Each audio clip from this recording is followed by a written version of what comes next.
Good morning students. चलिए आज start करते हैं हम लोग फॉर्म ऑफ ऑर्गेनाइजेशन में जॉइंट हिंदू फैमिली बिजनेस। अब तक हम लोगों ने सोल प्रोप्राइटरशिप पढ़ा, उसके फीचर देखे, उसके मेरिट्स और लिमिटेशन। तो आज हम लोग स्टार्ट करते हैं इसका सेकेंड फॉर्म, मतलब joint Hindu family business.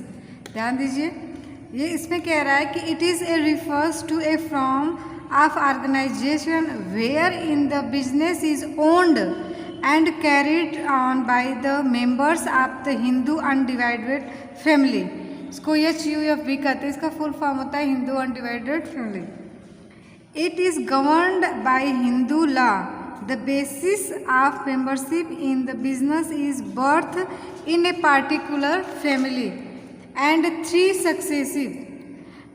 Successive generation can be member in the business. ध्यान दीजिए, इसको समझिए पहले। ये तो आपकी मतलब लिखने के लिए है, समझिए इसको। जॉइंट हिंदू फैमिली बिजनेस जो होता है ये owned and managed by A one particular person, यानी कि किसी भी फैमिली। जॉइंट हिंदू फैमिली का मतलब होता है कि कोई एक फैमिली जिसका मेन ओनर, यानी कि उस फैमिली का सबसे बड़ा जो ओनर होता है वही उसको ओन्ड करता है और उसको मैनेज करता है, ठीक है। और ध्यान दीजिए, और it is governed bye Hindu law, यानी कि जॉइंट हिंदू फैमिली जो बिजनेस होता है ये गवर्नड होता है बाय हिंदू लॉ, यानी कि ये हिंदू लॉ के द्वारा क्या होता है, बनाया जाता है। द बेसिस ऑफ मेंबरशिप, मतलब जो मेंबर्स इसके होते हैं ना वो किसी पार्टिकुलर फैमिली के होते हैं। और इसमें देखिए किसी पार्टिकुलर फैमिली के लोग मिलके एक बिजनेस का निर्माण करते हैं, यानी इस्टेब्लिश करते हैं किसी बिजनेस का, जिसका मेन मालिक होता है उसी के द्वारा इसको ओन और मैनेज किया जाता है। और ये गवर्नड होता है किसके द्वारा, हिंदू लॉ के द्वारा, ठीक है। और तीसरी बात कि इसमें क्या होता है कि जो इसके मेंबर्स होते हैं ना वो उसी पर्टिकुलर फैमिली के सारे लोग, और 3 जनरेशन तक इसकी ये बिज़नेस चलता है। जैसे एग्जाम्पल के रूप में समझिए कि अगर आपकी फैमिली में आपके दादाजी हैं, आपके पापा, ठीक है, यानी आपके दादाजी, दादा के में भी कितने भी बच्चे हो, 2 या 3 या 4 वो लोग, और उसके बाद आपके पापा के यानी आप लोग, यानी कि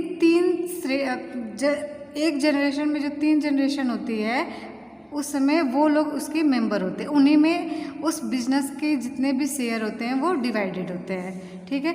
तो जो मेन मालिक होता है, यानी कि आपकी फैमिली का जो सबसे बड़ा पर्सन होगा, यानी कि आपके दादाजी होंगे, तो वही उस बिजनेस के क्या होंगे, मेन ओनर होंगे, ठीक है। तो ये है आपका जॉइंट हिंदू फैमिली। तो इसमें मेन चीज़ है कि इस प्रकार का जो मतलब फॉर्म ऑफ ऑर्गेनाइजेशन या इस प्रकार का जो बिजनेस होता है वो गवर्न किसके बाय होता है, किसी पर्टिकुलर फैमिली के सबसे बड़े मेंबर से, ठीक है। वही उसको ओन करता है, मैनेज करता है, और हिंदू लॉ के द्वारा इसको गवर्न किया जाता है बाय हिंदू लॉ। देखिए इस समय इस प्रकार का बिजनेस थोड़ा कम होता है। फिर देखिए इसके जो मेंबर्स होते हैं उसी पर्टिकुलर फैमिली के जिसका ये बिजनेस है, और 3 जनरेशन इसमें इंक्लूड होती है। 3 में होते हैं आपके दादा, आपके पापा और आप लोग। आगे चलते हैं, इसके फीचर देखते हैं। फैमिली एंड 3 सक्सेसिव जनरेशन इसमें देखिए कह रहा है, तो वही मतलब हो गया, आप लोग समझ गए होंगे।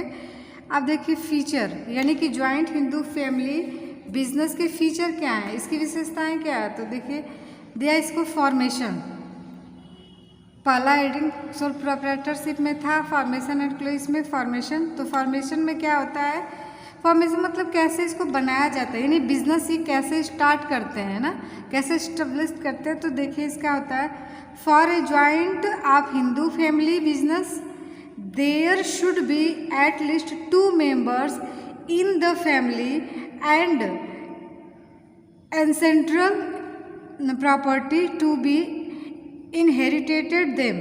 It is governed by Hindu Succession Law 1956, succession act 1956। यानी कि ये जो इसका जो फॉर्मेशन होता है, यानी कि इस प्रकार का जो बिजनेस होता है उसका जो फॉर्मेशन होता है वो होता है आपका हिंदू सक्सेशन एक्ट 1956 के अकॉर्डिंग। इसमें कम से कम 2 लोग होने चाहिए, at least 2 members in the family, और इसकी जो संपत्ति होती है वो पैतृक, ये एक तरह से पैतृक होती है, पैतृक संपत्ति, और ये वंशागत, यानी कि इस प्रकार के बिजनेस जो होता है इस प्रकार ये आपका वंशानुगत होता है, यानी कि आनुवंशिकता के आधार पे।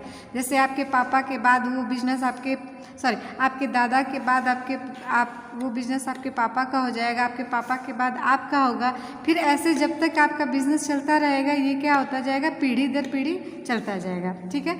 और एक चीज़ और होती है कि जो इसकी संपत्ति होती है पैतृक होती है, यानी कि आपके बाप दादा की जो भी मतलब ज़मीन जायदाद यानी जितनी भी विरासत में आपको मिला ये सब उसकी क्या होती है, संपत्ति होती है।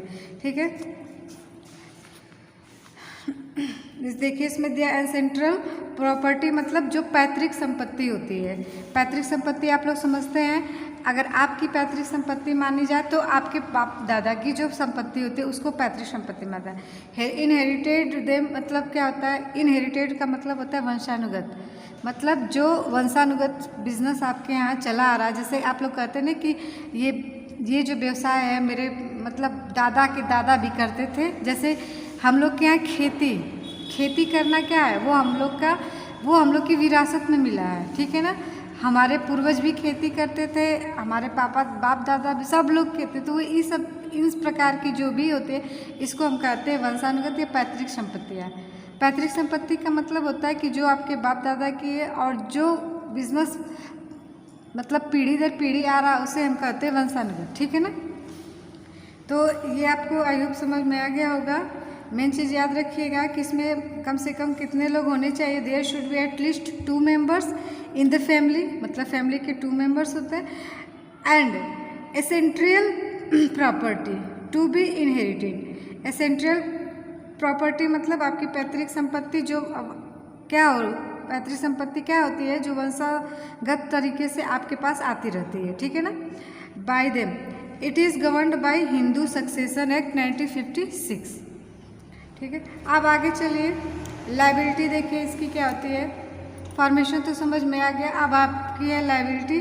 तो लायबिलिटी इसमें जो होती है, ध्यान से सुन लीजिए पहले कि इसके में जो लायबिलिटी होती है तो जो मेन आपका मतलब मालिक है, यानी कि आपके फैमिली में जो सबसे बड़ा आदमी यानी कि मान लेते हैं आपके दादाजी, अगर वो बिजनेस को स्टार्ट किए हैं, वो मेन ओनर हैं, तो वो उनको कर्ता कहते हैं। जॉइंट हिंदू फैमिली का जो मेन ओनर होता है उसको कर्ता कहते हैं। आदित्य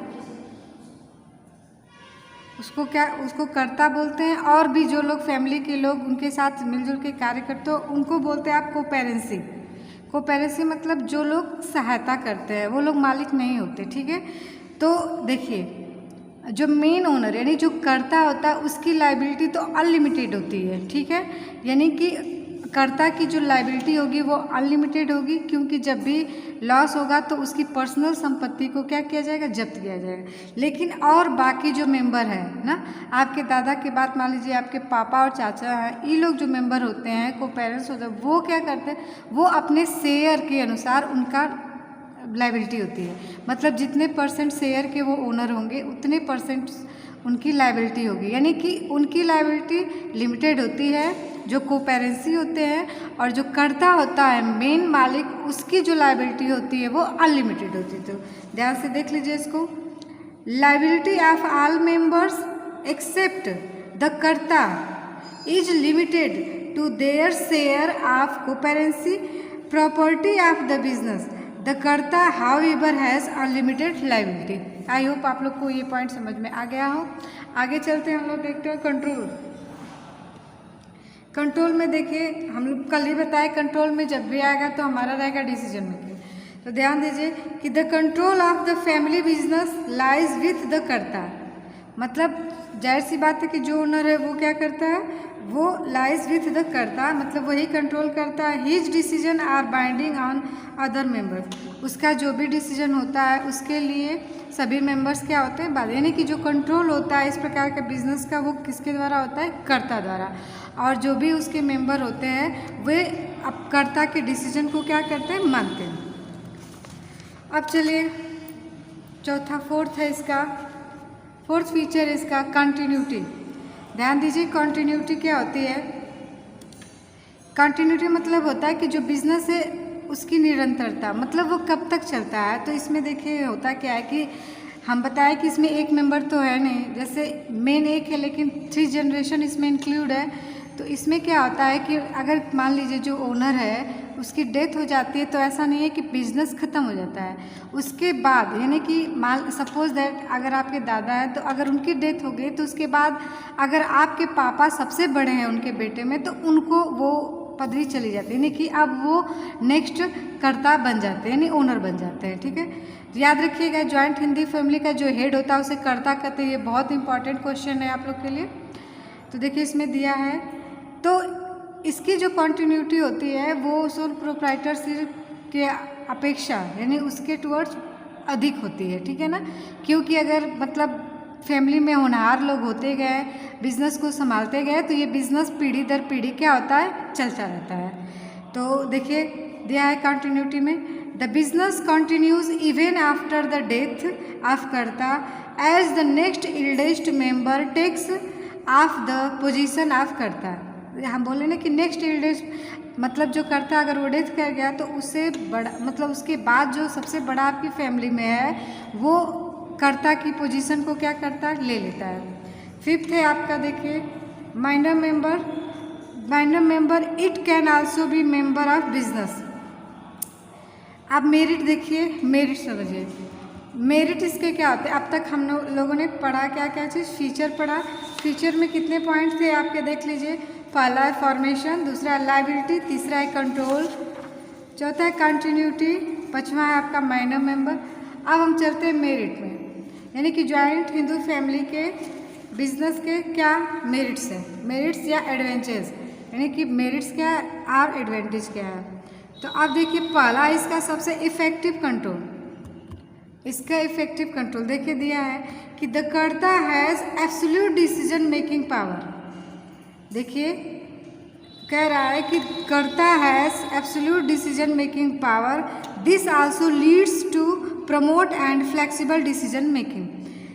किसी की भी फैमिली में जो ओनर होता है वो जाहिर सी बात है कि सबसे बुद्धिमान आदमी होता है, तभी वो बिज़नेस स्टार्ट करता है। और सभी लोग देखिए मेन आपकी फैमिली में कोई भी जो हेड आप बनाते हैं तो जाहिर सी बात होती है हेड वही होता है जो सबसे स्मार्ट हो, यानी कि जिसमें डिसीजन मेकिंग की ज़बरदस्त पावर हो और वो सबके साथ मतलब सबका सुनता और डिसीजन अच्छे से लेता।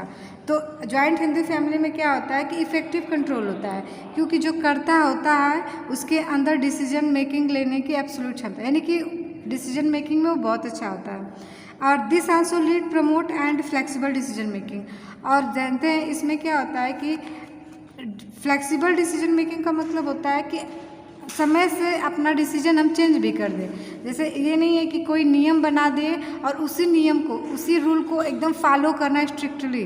अगर उस नियम से हमको कोई दिक्कत हो रही है तो फ्लेक्सिबल का मतलब होता है कि हम बनाए हुए जो भी सिद्धांत है नियम है उसको ईजिली चेंज कर देते हैं या चेंज कर सकते हैं, तो उसे हम कहते हैं फ्लेक्सिबल ना। इसको हिंदी में लोचदार कहते हैं, ये आप लोग के समझ के बाहर है। तो इफेक्टिव कंट्रोल मतलब क्या हो गया, देख लीजिए कि the karta has absolute decision making power, this also leads to promote flexible decision making. मतलब ये ज़रूरत के अनुसार अपना डिसीजन अच्छे से ले सकते हैं और अच्छे से बिजनेस को क्या कर सकते हैं, प्रमोट कर सकते हैं। आप देखिए सेकेंड है आपका कंटिन्यूड बिजनेस एक्सटेंट। देखिए इसमें क्या रहा है, कंटिन्यूड बिजनेस एक्सटेंट मतलब जो बिजनेस का अस्तित्व है वो कंटिन्यूड रहता है। क्योंकि देखिए ये जो आप लोगों ने फीचर पढ़ा ना कंटिन्यूटी, वही इसमें रहेगा। आप देखिए क्यों कंटिन्यूड रहेगा, क्योंकि जब कर्ता डेथ हो जा रहा मतलब कर्ता की जब मृत्यु हो जा रही है तो उसके बाद उसकी फैमिली का जो सबसे बड़ा मेंबर है वो उसके पास क्या चली जा रही है, कर्ता की पदवी, यानी कि वो नेक्स्ट कर्ता बना है। तो इस तरह के से क्या हो रहा है कि आपके बिजनेस का अस्तित्व क्या रहता है, बना रहता है बहुत सालों तक, जब तक उस फैमिली के मेंबर्स उसको संभालने लायक रहते हैं। तो देखिए दिया इसमें कंटिन्यूड बिजनेस एक्सिस्टेंस मतलब होता है बिजनेस का अस्तित्व। ध्यान दीजिए, the death of the karta will not affect the business as the next member will then take up the position. कह रहा है कि कर्ता की मृत्यु से बिजनेस पे कोई इफेक्ट नहीं पड़ता है, क्योंकि उसके के बाद नेक्स्ट मेंबर वो क्या करता है, उसकी पोजीशन को ले लेता है। Hence operation are not terminated, मतलब जो भी बिजनेस के कार्य हैं वो खत्म नहीं होते हैं, यानी समाप्त नहीं होते। And continuity of business is not, और बिजनेस की जो कंटिन्यूटी है वो बनी रहती है, वो खतरे में नहीं पड़ती है। समझ में आ गया? तो ये आपका है फर्स्ट पॉइंट, इफेक्टिव कंट्रोल होता है। सेकंड है continued business of effective control को ध्यान से समझिए। आप देखे होंगे कि आपके फैमिली में जो सबसे होशियार रहता है उसी को फैमिली की जिम्मेदारी दी जाती है, ठीक है ना।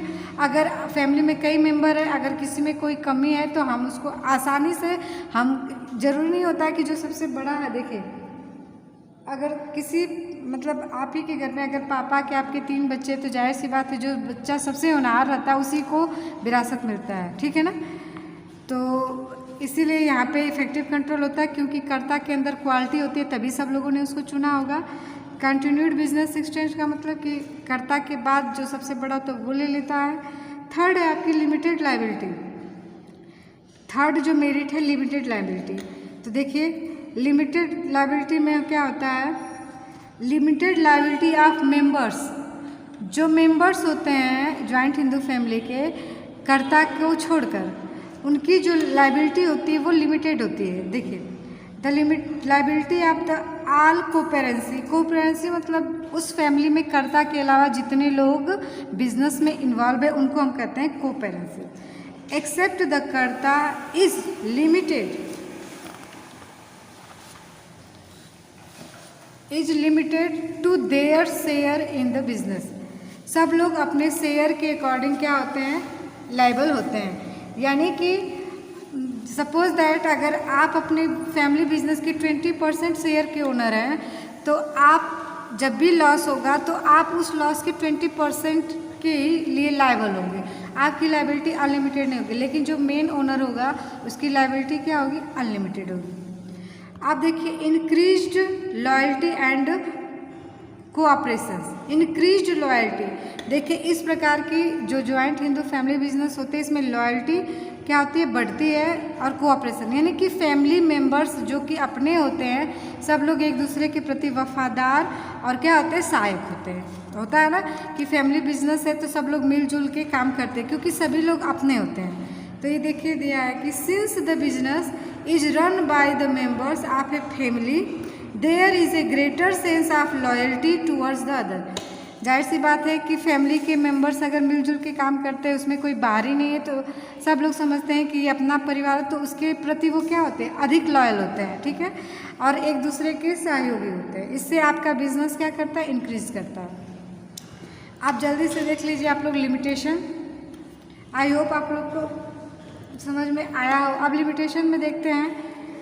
लिमिटेशन में क्या कह रहा है, सबसे पहला लिमिटेड रिसोर्सेज, ठीक है ना। देखिए लिमिटेड रिसोर्सेज इसलिए होता है क्योंकि किसी की भी फैमिली है तो उसके पास जो भी पैतृक संपत्ति होगी वो क्या होगी, लिमिटेड होगी, अथाह नहीं होगी, तो लिमिटेड होगी, तो इसलिए इसका लिमिटेड रिसोर्सेज दिया है।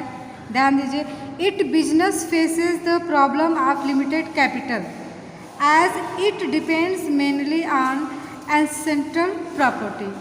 क्योंकि इनकी लिमिटेड लायबिलिटी, क्योंकि ये किस पे डिपेंड है, पैतृक संपत्ति यानी कि एसेंशियल जो प्रॉपर्टी है उस पे डिपेंड है, इसलिए इनके जो रिसोर्स होंगे वो क्या होंगे, लिमिटेड। सेकंड है अनलिमिटेड लायबिलिटी ऑफ कर्ता। देखिए मेरिट में क्या था कि लिमिटेड लायबिलिटी ऑफ मेंबर्स, लेकिन इसकी लिमिटेशन में हम देखेंगे कि अनलिमिटेड लायबिलिटी ऑफ कर्ता। जो मेन ओनर है, जो कर्ता है, उसकी जो लायबिलिटी होती है वो, ये उसकी क्या है, लिमिटेशन है। तो देखिए the karta has unlimited liability, his personal property can be used to repay business debts. जो करता है वो अनलिमिटेड है, तो आप कल ही समझ गए होंगे कि अनलिमिटेड जिसकी लायबिलिटी होती है तो वो डेप्टर्स के जब देना पड़ता है, यानी लोन चुकाना या ऋण देना पड़ता है, तो उसकी जो पर्सनल एसेट्स होती है उसको भी क्या होता है, जब्त कर लिया जाता है। थर्ड देखिए डोमिनेंस ऑफ कर्ता। ध्यान दीजिए कि जॉइंट फैमिली में एक मेन चीज़ होता है कि डोमिनेंस, जो कर्ता होता है उसका प्रभुत्व होता है, यानी कि जो कर्ता होता है, मेन हेड होता है ना, वो एक अगर अच्छा तो ठीक है, नहीं तो मैं भी वो तानाशाह हो गया, होता है ना कि एक लोग के ऊपर पूरी जिम्मेदारी डाल जाए तो वो क्या करते हैं, मतलब अपने आप को बहुत वो समझ, तो वही कह रहे डोमिनेंस ऑफ कर्ता। तो इसकी लिमिटेशन देखिए दिया है कि the karta individual manage the business which may at time not acceptable of other members, this may cause conflict amongst them and they may even lead the breakdown of the family unit। देखिए कह रहा है कि जो कर्ता होता है, head होता है, उसका प्रभुत्व ज़्यादा रहता है ना। कभी कभी वो क्या करता है कि अपने घर के मेंबर्स की बात नहीं सुनता है और खुद डिसीजन मेकिंग करता है, मैक्सिमम वही करता है। तो धीरे धीरे वो क्या हो जाता है, उसका प्रभुत्व ज़्यादा हो जाता है, जिससे अगर वो अपने और मेंबर्स की बात नहीं सुनता है तो उनके अंदर मतलब क्या होता है, break down the family unit, जो परिवार की इकाई होती है ना वो टूट जाती है। जाहिर सी बात है कि अगर एक आदमी पूरा अपने आप को वो समझने लगे और दूसरे मेंबर्स की वो इज्जत ना करे या ना सुने तो धीरे धीरे मनमुटाव होता है और बिजनेस क्या होता है, टूट जाता है। तो ये भी एक लिमिटेशन होती है जॉइंट हिंदू फैमिली में। आप देखिए फोर्थ है लास्ट आपका लिमिटेड मैनेजरियल स्किल। कल जैसा बताया गया कि कोई एक आदमी सारे क्षेत्र में प्रवीण नहीं हो सकता, मतलब कि कोई अकेला इंसान हर क्षेत्र में एक्सपर्ट नहीं होता।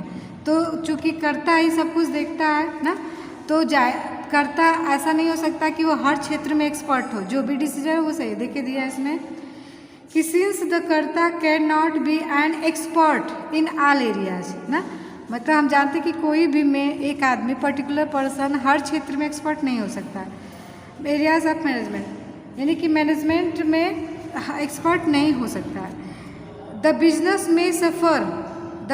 में suffer as a result of his unwise decision, जिससे क्या होता है कि बिजनेस उसके अनवाइज यानी कि जो बुद्धिहीनता के कारण जो डिसीजन लेता है वो उससे क्या करता है, बिजनेस कभी कभी सफ़र करता है। His liability to decided effectively में नहीं, हिज इनएबिलिटी, ध्यान दीजिए यहाँ दिया कि हिज इनएबिलिटी मतलब उसकी अयोग्यता क्या करती है कि उस ऑर्गेनाइजेशन के प्रॉफिट को क्या करती है, कम कर देती है। जाहिर सी बात है कि जब आप मैनेजमेंट अच्छे से नहीं संभाल पाएंगे, नहीं कर पाएंगे, तो आपकी जो प्रॉफिट होगी वो इफेक्टिवली नहीं होगी। नहीं मतलब जो भी आप डिसीजन लेंगे, अगर उस डिसीजन लेने में आप सक्षम नहीं हो गए तो जाहिर सी बात है कि वो आपके बिजनेस पे इफेक्ट डालेगा और जिससे आपका प्रॉफिट क्या हो जाएगा, कम हो जाएगा। आई होप आप लोग को जॉइंट हिंदू फैमिली समझ में आया हो। नहीं समझ में आया तो आप लोग को जो पॉइंट नहीं समझ में आया उसको पूछ सकते हैं।